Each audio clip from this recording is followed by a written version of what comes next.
ونعوذ بالله من شرور أنفسنا ومن سيئات أعمالنا.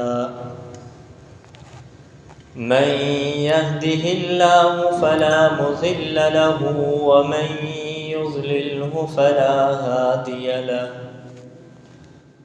ونشهد أن لا إله إلا الله وحده لا شريك له.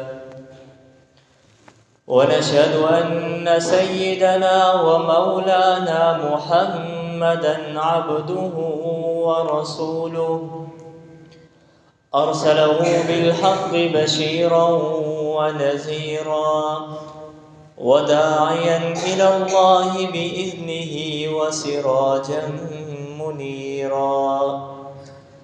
أما بعد فأعوذ بالله من الشيطان الرجيم. بسم الله الرحمن الرحيم.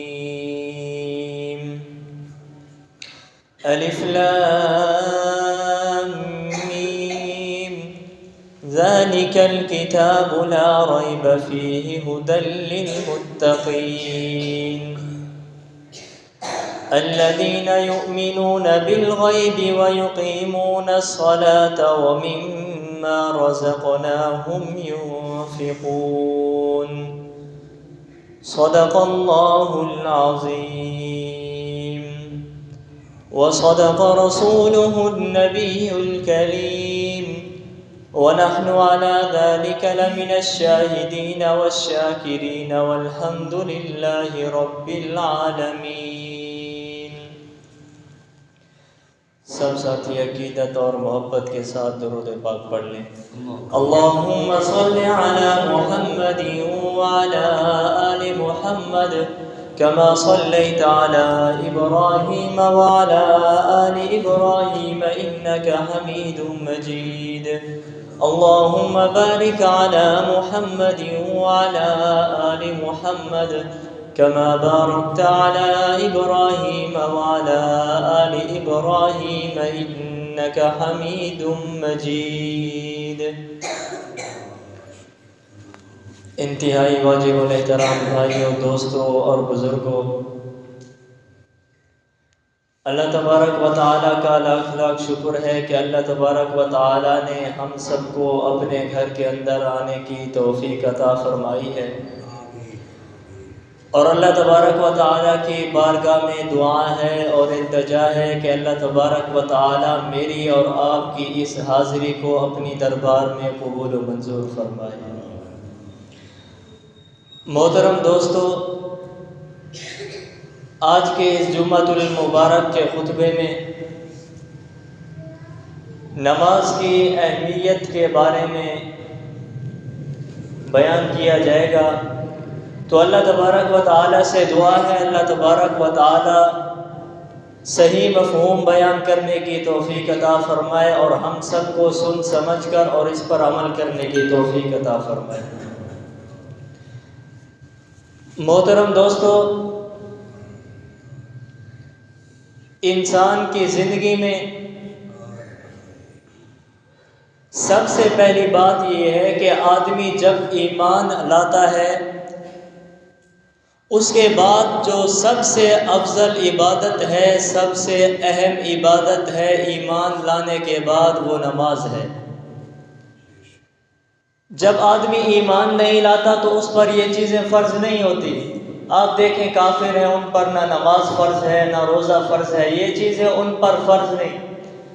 جب آدمی ایمان لے آتا ہے تو اس کے بعد یہ سب چیزیں اس پر فرض ہو جاتی ہے. تو ایمان لانے کے بعد جو سب سے اہم عبادت ہے، سب سے افضل عبادت ہے، وہ نماز ہے.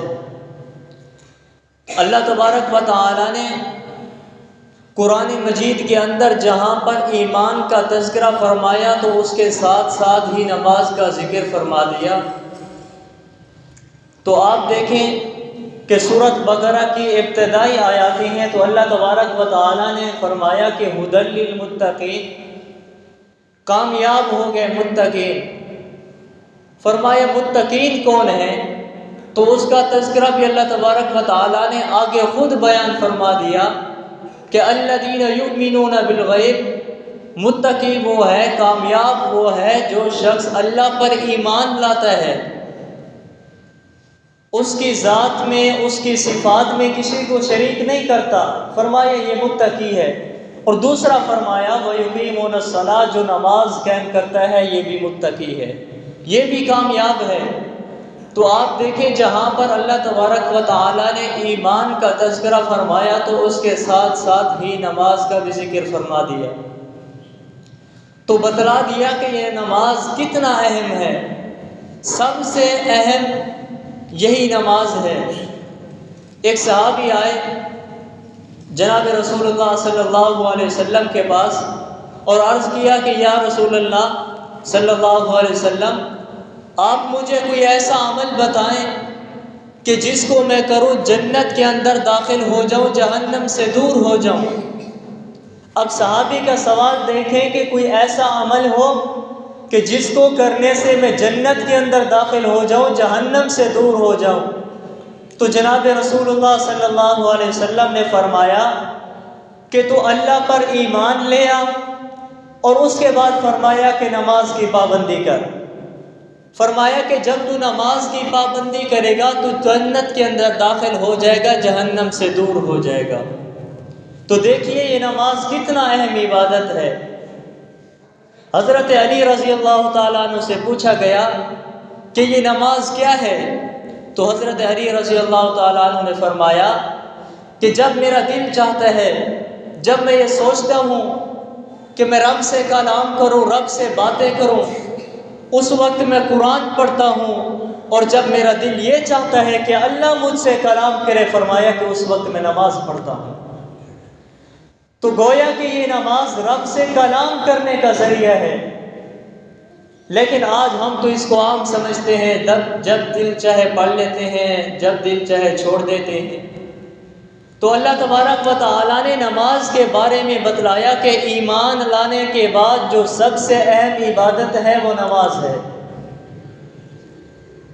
آپ دیکھیں کہ اللہ تبارک و تعالیٰ نے جب قربانی کا حکم دیا تو اس وقت قربانی کا حکم زمین پر آیا۔ اللہ تبارک و تعالیٰ نے حضرت جبرائیل علیہ السلام کو بھیجا کہ جا کر میرے محبوب کو بتاؤ کہ قربانی کا حکم آ گیا ہے۔ جب روزے کا حکم آیا وہ بھی زمین پر آیا، جس چیز کا حکم آیا زمین پر آیا، لیکن جب نماز کی باری آئی تو اللہ تبارک و تعالیٰ نے کیا کہا کہ اے جبرائیل جاؤ میرے محبوب کو لے کر آؤ اور میرے محبوب سے کہہ دو کہ آج ایک اہم حکم آ رہا ہے جو سب سے اہم ہے۔ حضرت جبرائیل علیہ السلام آئے اور حضور صلی اللہ علیہ وسلم کو لے کر گئے، اللہ تبارک و تعالیٰ کے پاس گئے تو اللہ تبارک و تعالیٰ نے یہ نماز کا تحفہ دیا، تو امت کو بتلا دیا کہ یہ نماز عام عبادت نہیں ہے۔ اگر یہ عام ہوتی تو اس کا حکم زمین پر آ جاتا، تو امت کو یہ بتلانا مقصود تھا کہ یہ عبادت سب سے اہم عبادت تھی۔ اس وجہ سے میں نے اپنے محبوب کو آسمان پر بلا کر اپنے سامنے بٹھا کر، درمیان میں کسی کا واسطہ بھی نہیں تھا، خود اللہ تبارک و تعالیٰ نے اپنے محبوب کو بتلایا کہ میں نے آپ کے امت پر یہ نمازیں فرض کی ہیں۔ شروع میں تو 50 نمازیں تھیں۔ جب حضور صلی اللہ علیہ وسلم یہ نماز لے کر آ رہے تھے تو حضرت موسیٰ علیہ السلام کے ساتھ ملاقات ہوئی۔ حضرت موسیٰ علیہ السلام نے پوچھا کہ یا رسول اللہ، آپ کو اللہ تبارک و تعالیٰ نے انعام کیا دیا ہے، تحفہ کیا دیا ہے؟ تو حضور صلی اللہ علیہ وسلم نے فرمایا کہ اللہ تبارک و تعالیٰ نے نماز کا تحفہ دیا ہے، میری امت پر 50 نمازیں فرض کی ہے۔ تو حضرت موسیٰ علیہ السلام نے کہا کہ اے محبوب، آپ کی امت یہ 50 نمازیں نہیں پڑھ سکے گی، وہ اس کے اندر کوتاہی کرے گی۔ حضرت موسیٰ علیہ السلام نے کہا کہ میری امت پر بھی 50 نمازیں فرض تھی، لیکن انہوں نے بھی کوتاہی کی تھی، وہ بھی ہلاک ہو گئے تھے۔ تو آپ اپنے رب کے پاس جائیں، اپنے رب سے کہیں کہ یہ 50 نمازیں زیادہ ہیں، اس کے اندر کمی کر دیں، میری امت یہ 50 نمازیں نہیں پڑھ سکے گی۔ تو حضور صلی اللہ علیہ وسلم واپس گئے اللہ تبارک و تعالیٰ کے پاس اور عرض کیا کہ اے مالک، یہ 50 نمازیں زیادہ ہیں، اس کے اندر کچھ کمی کر دو۔ 5 نمازیں اس کے اندر کمی ہو گئی۔ پھر حضور صلی اللہ علیہ وسلم دوبارہ آئے، جب حضرت موسیٰ علیہ السلام کو بتایا کہ 5 کم ہوئی ہیں، تو حضرت موسیٰ علیہ السلام نے کہا یہ بھی زیادہ ہے، یہ بھی آپ کی امت نہیں پڑھ سکے گی۔ حضور صلی اللہ علیہ وسلم واپس گئے، اسی طرح نمازیں کم ہوتی گئیں، حتیٰ کہ آخر میں 5 نمازیں بچ گئی۔ تو حضرت موسیٰ علیہ السلام نے پوچھا کہ اب کتنا نمازیں فرض کی ہیں؟ تو حضور صلی اللہ علیہ وسلم نے فرمایا کہ اب 5 نمازیں فرض ہو گئی ہیں، باقی 45 کم ہو گئی ہیں۔ تو حضرت موسیٰ علیہ السلام نے کہا کہ اے پیغمبر، آپ کی امت یہ 5 نمازیں بھی نہیں پڑھ سکے گی، اس کے اندر بھی کوتاہی کرے گی۔ آپ اپنے رب کے پاس جائیں، اپنے رب سے کہیں کہ اس کے اندر بھی کمی کر دو۔ حضور صلی اللہ علیہ وسلم نے فرمایا کہ اے موسیٰ، آپ کی بات تو صحیح ہے، لیکن مجھے واپس رب کے پاس جاتے ہوئے شرم آتی ہے۔ اب میں اپنے رب کو کیسے کہوں کہ ان 5 میں سے کمی کر دو؟ اب مجھے اپنے رب سے حیا آتی ہے، اپنے رب سے شرم آتی ہے۔ تو حضور صلی اللہ علیہ وسلم نے فرمایا کہ اے موسیٰ، میرے رب نے میری امت پر 5 نمازیں فرض کی ہیں اور ساتھ میں ایک جملہ بھی فرما دیا ہے۔ تو حضرت موسیٰ علیہ السلام نے کہا کہ بتاؤ تو صحیح، اللہ تبارک و تعالی نے وہ کون سی بات کی ہے؟ حضور صلی اللہ علیہ وسلم نے فرمایا کہ اے موسیٰ، میرے رب نے کہا ہے کہ آپ کی امت یہ 5 نمازیں پڑھے گی تو ثواب میں 50 کا دوں گا۔ تو دیکھیے کہ یہ نماز کتنا اہم عبادت ہے۔ آج دیکھیں کہ حج کتنا مہنگا ہو گیا ہے۔ غریب آدمی تو حج پر نہیں جا سکتا، جس کے پاس کھانے کو کچھ نہیں، جس کے پاس پینے کو کچھ نہیں، وہ حج پر کیسے جائے؟ امیر لوگ بھی ہیں، لیکن یہ سب توفیق کی بات ہوتی ہے۔ اللہ تبارک و تعالیٰ جس کو توفیق دے اپنے گھر آنے کی، تو آج اللہ تبارک و تعالیٰ سے دعا ہے کہ اللہ تبارک و تعالیٰ ہم سب کو اپنے گھر کی زیارت نصیب فرمائے۔ تو میں عرض کر رہا تھا کہ آج غریب لوگوں کا جانا تو بڑا مشکل ہے، لیکن جناب رسول اللہ صلی اللہ علیہ وسلم نے فرمایا کہ جب مومن آدمی، نمازی آدمی اپنے گھر سے وضو کر کے نکلتا ہے، وہ مسجد کی طرف چلتا ہے، تو اس کو ہر ایک قدم پر اس طرح نیکی ملتی ہے جس طرح وہ احرام باندھ کے حج پہ جا رہا ہو۔ تو دیکھیے اس کا کتنا بڑا ثواب ہے، کتنا بڑا اجر ہے۔ جب صحابہ اکرام کو پتہ چلا کہ ایک قدم پر ایک نیکی ملتی ہے، تو صحابہ اکرام اپنے قدم چھوٹے چھوٹے قدم اٹھاتے تھے تاکہ ہمارا ثواب بڑھ جائے، ہمارے ثواب کے اندر اضافہ ہو جائے۔ وہ اس طرح نیکیوں کے اندر آگے بڑھنا چاہتے تھے۔ تو میں عرض کر رہا تھا کہ یہ نماز کتنا اہم عبادت ہے۔ ایک صحابی آئے، انہوں نے کہا کہ یا رسول اللہ، آپ کوئی ایسا عمل بتائیں جو اللہ تعالیٰ کو سب سے زیادہ محبوب ہو، سب سے زیادہ پسند ہو۔ تو جناب رسول اللہ صلی اللہ علیہ وسلم نے فرمایا کہ اللہ تبارک و تعالیٰ کو جو سب سے محبوب عمل ہے وہ نماز ہے۔ تو دیکھیے جو چیز اللہ تبارک و تعالیٰ کو سب سے زیادہ پسند ہے، آج تو ہم اس سے دور ہو چکے ہیں۔ جب بھی دل چاہتا ہے اس وقت پڑھتے ہیں، ورنہ چھوڑ دیتے ہیں۔ تو دیکھیے جب آدمی نماز پڑھتا ہے تو اللہ تبارک و تعالیٰ اس کے ہر کام آسان کر دیتے ہیں۔ جتنا بھی مشکل کام ہو، اللہ تبارک و تعالیٰ اسی نماز کی برکت سے وہ کام آسان کر دیتے ہیں۔ ایک آدمی تھا، جس طرح آج ہمارے پاس ہوتا ہے کہ نہر جب چلتی ہے تو ہر کسی کی باری تقسیم ہو جاتی ہے کہ وہ پانی لگائے اپنی کھیتی کو۔ وہ جو آدمی تھا اس کی باری 1 ماہ کے بعد آتی تھی۔ جب 1 ماہ گزرا تو اس کی باری بھی آ گئی، اس نے اپنے کھیت کو پانی لگانا تھا، ادھر سے کھیتی بھی سوکھی ہوئی تھی۔ اب اس نے دیکھا کہ اس کی باری جس ٹائم تھی اسی وقت نماز کا بھی ٹائم تھا، تو اس نے اپنی بیوی کو کہا کہ اس طرح کرتا ہوں، میں نماز پر جاتا ہوں۔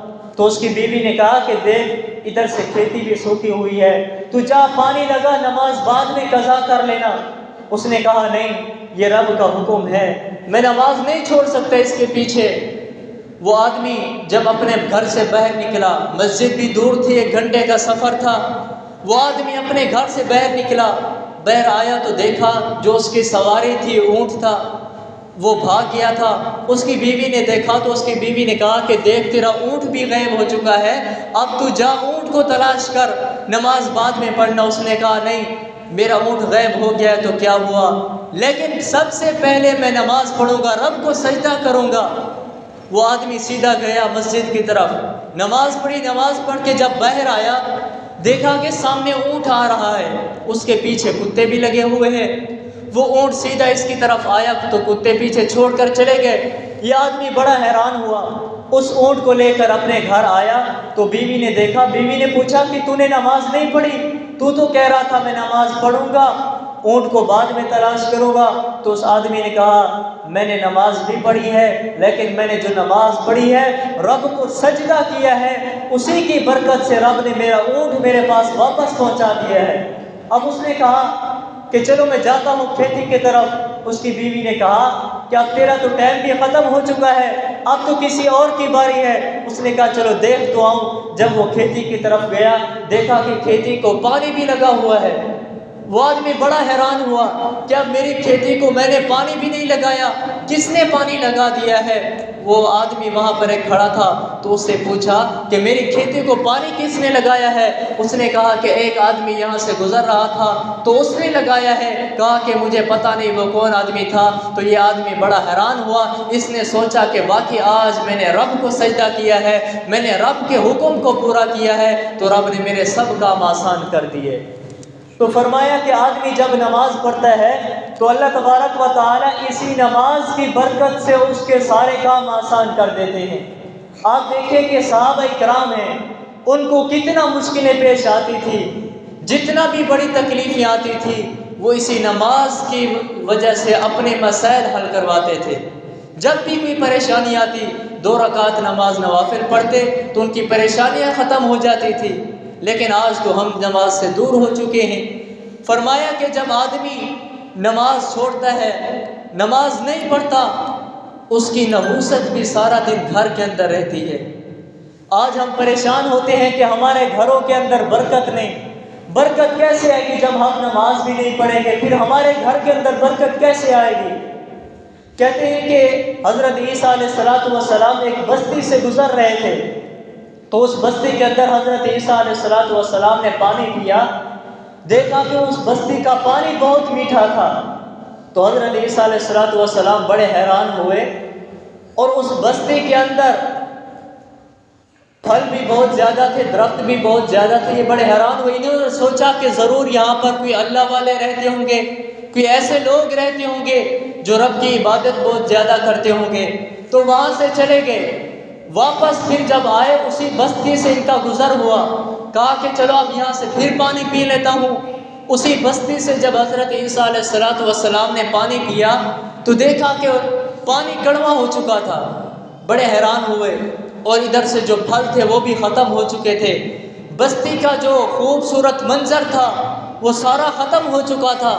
تو حضرت عیسیٰ علیہ السلام حیران ہو گئے، سوچا کہ شاید میں راستہ بدل چکا ہوں یا میں بھول چکا ہوں، یہ کوئی اور بستی ہے۔ تو جواب آیا کہ اے عیسیٰ، اے میرے پیارے پیغمبر، تیرے جانے کے بعد یہاں پر ایک ایسا شخص آیا تھا، ایک ایسے شخص نے اس ندی سے پانی پیا جس نے آج تک مجھے سجدہ نہیں کیا تھا، جو آج تک میرے سامنے جھکا نہیں تھا، جس نے آج تک نماز نہیں پڑھی تھی۔ اس بے نمازی کی نحوست کی وجہ سے اس نے اس ندی کے اندر ہاتھ ڈالے، اس بے نمازی کے ہاتھوں کی نحوست کی وجہ سے وہ پانی کھیتیوں کے اندر گیا، لوگوں کے برتنوں کے اندر گیا، لوگوں کے گھروں کے اندر گیا۔ اسی بے نمازی کی نحوست کی وجہ سے اس بستی کی ساری رونقیں ختم ہو چکی ہیں، اسی بے نمازی کی نحوست کی وجہ سے فرمایا کہ پانی بھی کڑوا ہو چکا ہے۔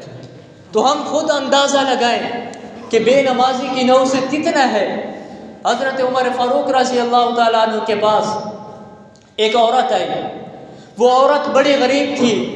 اس نے کہا کہ اے عمر، میں نے سنا ہے کہ آپ کا عدل بہت بڑا ہے، ہر چیز میں آپ کا انصاف ہے، میں غریب عورت ہوں، میں چل رہی تھی تو میرے ہاتھوں میں تیل تھا جس سے میں چراغ جلاتی تھی، تو وہ تیل نیچے گرا، زمین کے اندر چلا گیا ہے۔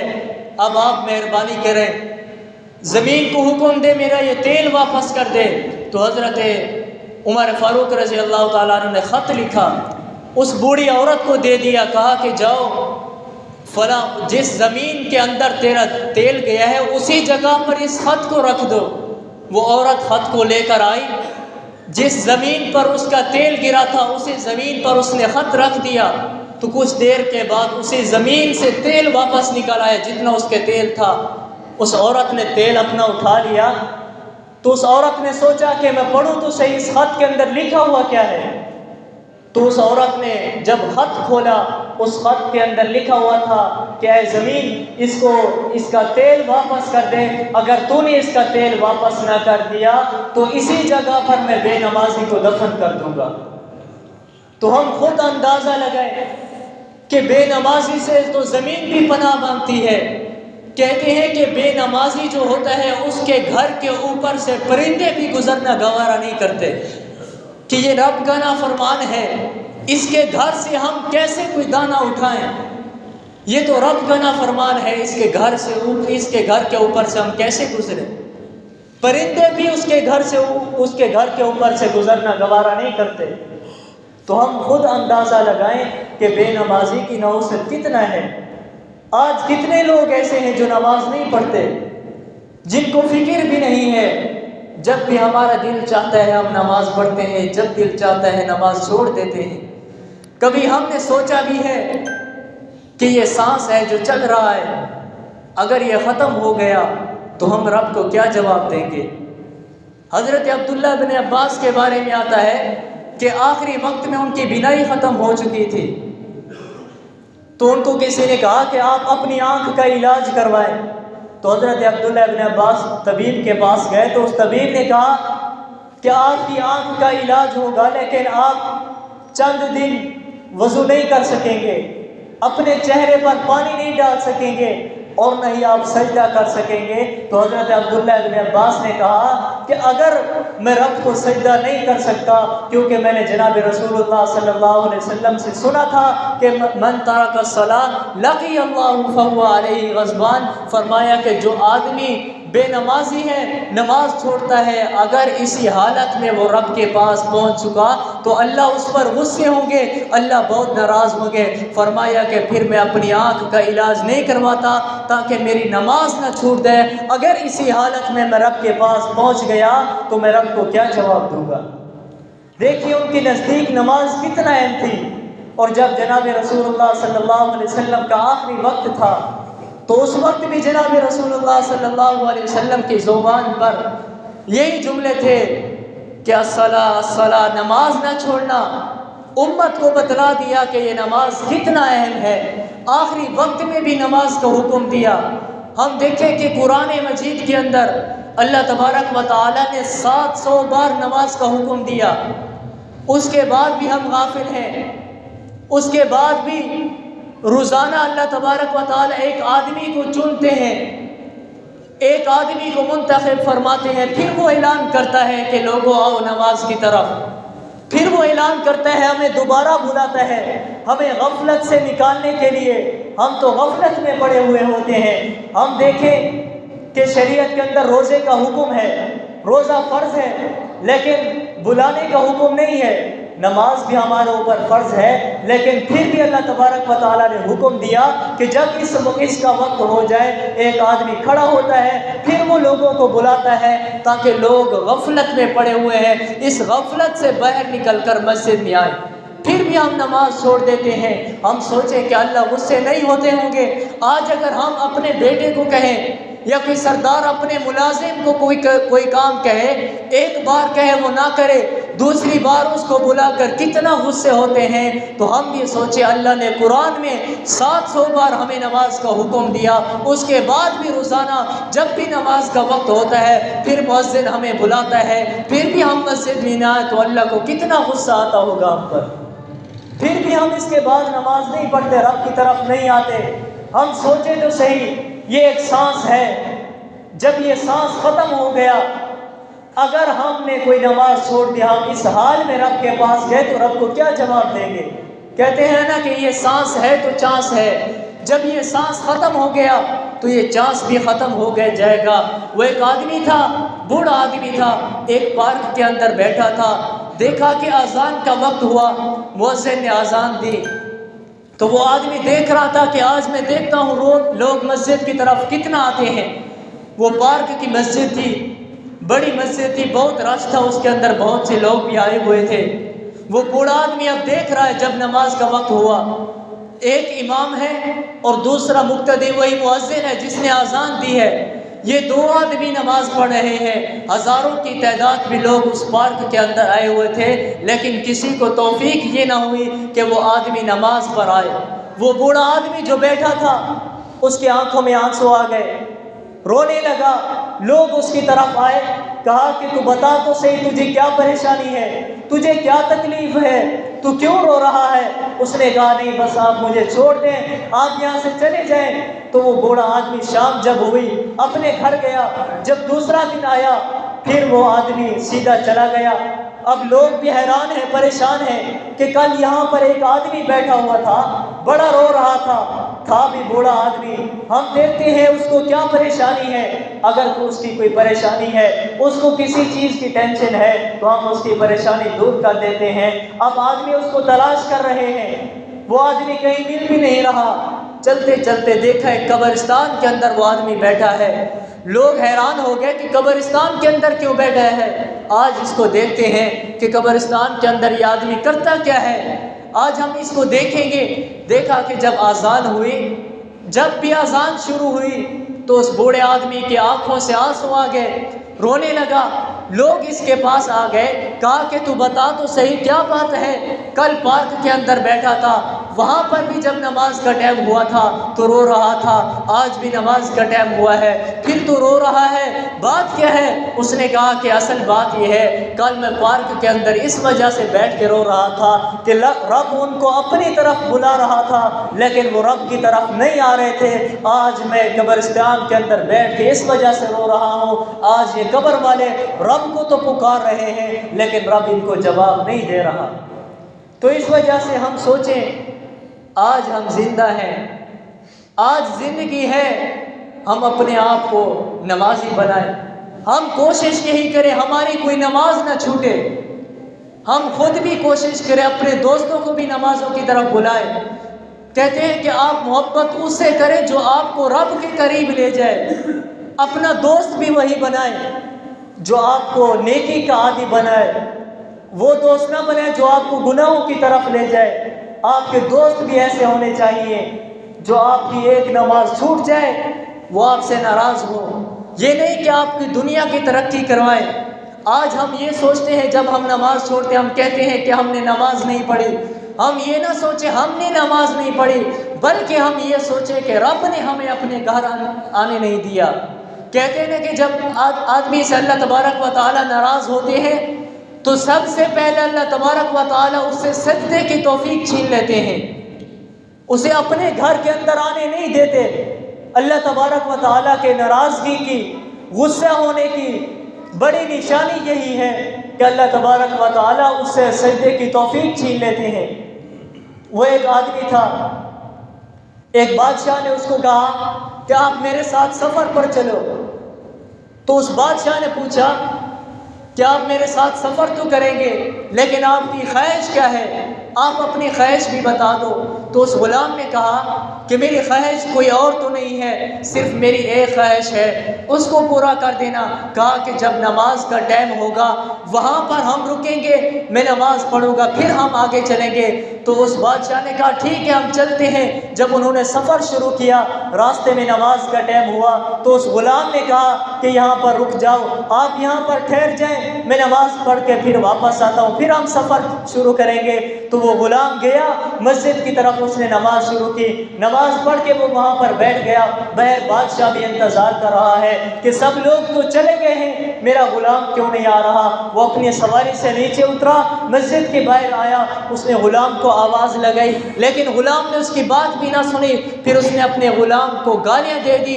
جب اس کے غلام نے گالیوں کی آواز سنی اس کی آنکھوں سے آنسو آئے، اس نے قرآن مجید رکھا، وہ قرآن کی تلاوت کر رہا تھا، اس نے قرآن مجید بند کیا، الماری تنہائی کے اندر رکھا، بحر آیا، غلام نے کہا کہ میں نے تو تمہیں کہا تھا جلدی واپس آنا، تو نے اتنا دیر کیوں کر دی ہے؟ اس نے کہا کہ اے بادشاہ سن، جو رب تجھے مسجد کے اندر ایک قدم نہیں آنے دیتا، وہی رب مجھے مسجد سے باہر بھی نہیں جانے دیتا۔ تو اس وجہ سے جب ہم سے نماز چھوٹ جائے، جب ہم نماز نہ پڑھیں، اس وقت ہم سوچ لیں کہ ہماری کوئی ایسی بات ہے، ہم نے کوئی ایسا کام کر دیا ہے جس وجہ سے ہم سے رب ناراض ہو چکا ہے، اس وجہ سے ہمارے رب نے ہمیں اپنے گھر کے اندر نہیں آنے دیا۔ تو کہتے ہیں کہ کائنات کی ہر چیز اللہ تبارک و تعالیٰ کی تسبیح کرتی ہے، جانور بھی اللہ تبارک و تعالیٰ کی تسبیح کرتے ہیں، یہ کتا ہے، گدھا ہے، خنزیر ہے، یہ بھی اللہ تبارک و تعالیٰ کی تسبیح کرتے ہیں۔ اب کتے کی کیا تسبیح ہے؟ کہتے ہیں کہ کتا یہ تسبیح کرتا ہے، کہتا ہے الحمدللہ الذی جعلنی ولم الحمدللہ الذی جعلنی کلبا ولم یجعلنی حمارا، اے اللہ تیرا شکر ہے تو نے مجھے کتا تو بنایا ہے لیکن گدھا نہیں بنایا۔ اب گدھا کیا تسبیح کرتا ہے؟ گدھا کہتا ہے الحمدللہ الذی جعلنی حمارا ولم یجعلنی خنزیرا، اے اللہ تیرا شکر ہے تو نے مجھے گدھا تو بنایا ہے لیکن خنزیر نہیں بنایا، سور نہیں بنایا۔ اور آج ہمارے معاشرے میں یہ بات مشہور ہے، خاص کر دیہات کے اندر تو یہ بات عام ہے، وہ کیا کہتے ہیں کہ جو آدمی خنزیر کا، سور کا نام لیتا ہے 40 دن اس کا ایمان ختم ہو جاتا ہے۔ یہ بات بالکل غلط ہے، کہیں بھی یہ بات نہیں لکھی ہوئی کہ جو آدمی سور کا نام لے اس کا 40 دن ایمان ختم ہو جاتا ہے۔ اگر ایسی بات ہے کہ اس کا 40 دن ایمان ختم ہو جائے گا تو ہم سوچیں جب ہم تراویح پڑھتے ہیں، جو آگے قاری صاحب قرآن پڑھا رہا ہوتا ہے وہ تو دوسرے پارے کے اندر اس کا نام لیتا ہے، اگر ایمان ختم ہو جائے تو پھر ہم سوچیں ہماری تو تراویح بھی ختم ہے۔ جب امام کا ایمان نہیں رہے گا پھر ہماری تراویح کس طرح ہوگی؟ تو یہ بات بالکل غلط ہے کہ جو آدمی کہتے ہیں کہ سور کا نام لینے سے ایمان ختم ہو جاتا ہے، یہ بات غلط ہے، یہ ایسی بات نہیں ہے۔ تو میں عرض کر رہا تھا کہ گدھا بھی تسبیح کرتا ہے، اللہ تیرا شکر ہے تو نے مجھے گدھا تو بنایا لیکن خنزیر نہیں بنایا۔ تو اب آپ خنزیر کی تسبیح سنیں کہ وہ کیا تسبیح کرتا ہے، ہم پھر خود اندازہ لگائیں کہ یہ بے نمازی کی کتنا نحوست ہے۔ آپ سنیں، خنزیر کہتا ہے الحمدللہ الذی جعلنی خنزیرا ولم یجعلنی ترک الصلاۃ، اللہ تیرا شکر ہے تو نے مجھے خنزیر تو بنایا ہے لیکن بے نمازی نہیں بنایا۔ ہم خود اندازہ لگائیں یہ خنزیر اتنا ناپاک جانور ہے، فرمایا کہ اس کے بال بھی ناپاک ہیں، اس کے بالوں کو آپ کسی کام میں نہیں لگا سکتے، لیکن وہ اتنا ناپاک جانور ہو کر وہ بھی یہی تسبیح کرتا ہے، وہ بھی یہی دعا کرتا ہے کہ اللہ تیرا شکر ہے تو نے مجھے خنزیر بنا دیا ہے لیکن بے نمازی نہیں بنایا۔ ہم خود اندازہ لگائیں کہ بے نمازی کی نحوست کتنا ہے۔ بے نمازی ایسا ہے کہ اس سے کائنات کی ہر چیز نفرت کرتی ہے، اللہ بھی اس پر غصے ہوں گے، اس کے فرشتے بھی غصے ہوتے ہیں، کائنات کی ہر ایک چیز اس سے نفرت کرتی ہے۔ تو ہم خود اندازہ لگائیں کہ ہماری کتنا نمازیں ہیں جو ہم نے نہیں پڑھی۔ آج سے ہم یہی نیت کریں، یہی سوچ لیں کہ آج کے بعد ہم نماز کبھی نہیں چھوڑیں گے، جہاں پر بھی ہوں گے، سفر میں ہیں پھر بھی نماز نہیں چھوڑیں گے۔ کہتے ہیں کہ آدمی جس زمین پر سجدہ کرتا ہے وہ زمین کل قیامت کے دن اللہ تبارک و تعالیٰ کو گواہی دے گی کہ اے مالک اس نے میرے اوپر سجدہ کیا تھا، تیرے سامنے جھکا تھا۔ تو ہم سوچیں کہ ہم جب سفر میں ہوتے ہیں ہم اس وقت تو نماز چھوڑ دیتے ہیں، کہتے ہیں واپس جا کر پڑھیں گے، تو اس وجہ سے ہم اپنی عادت بنا لیں، سفر میں ہو جہاں بھی ہو ہم نماز پڑھیں، یہی سوچ لیں کہ آج اس زمین پر سجدہ کر کے جائیں گے، کل قیامت کے دن یہی ہماری بخشش کا ذریعہ بنے گی۔ اللہ تبارک و تعالیٰ سے دعا ہے میں نے جو کچھ کہا آپ نے سنا، اللہ تبارک و تعالیٰ ہم سب کو اس پر عمل کرنے کی توفیق عطا فرمائے۔